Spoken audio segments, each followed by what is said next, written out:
حضور کچھ دفعہ اس طرح ہوتا ہے کہ کچھ دیر کے لیے کہ دعا اور عبادت کی طرف بہت رجحان ہوتا ہے، اور پھر اس کے بعد کچھ ایسے وقت آ جاتے ہیں جب کہ کم ہو جاتا ہے. کمزوری ہو جاتی ہے، حتیٰ کہ یہ ہوتا ہے کہ نمازوں میں کنسنٹریٹ کرنا مشکل ہوتا ہے. ٹھیک. حضور جو اچھے پیریڈ ہیں ان کو جاری رکھنے کے لیے کیا اقدامات ہم کر سکتے ہیں؟ اور یہ تو انسانی فطرت کا حصہ ہے، یہ اونچ اور نیچ، اور صحابہ میں بھی پائی جاتی تھی بات، اور اس کو آپ کلیتاً بند کر ہی نہیں سکتے. سمجھ گئے؟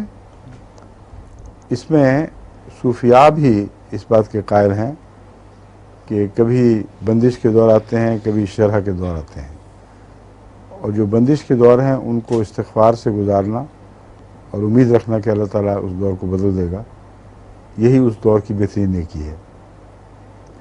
حضرت صلی اللہ علیہ وآلہ وسلم کی خدمت میں ایک صحابی حاضر ہوا، اس نے کہا یا رسول اللہ میں تو ہلاک ہو گیا، مجھے تو اپنے اوپر خوف ہو گیا، بڑا سخت خوف لاحق ہو گیا کہ میں نہیں بچتا اب.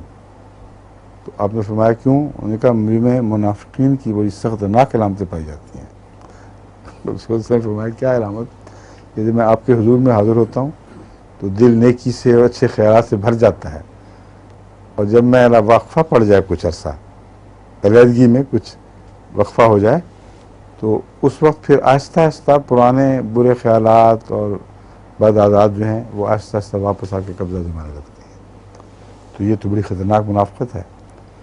تو آپ نے فرمایا کہ نہیں، منافقت نہیں ہے، یہ انسانی فطرت ہے، اس میں اس قسم کی اونچ نیچ ہوتی رہتی ہے.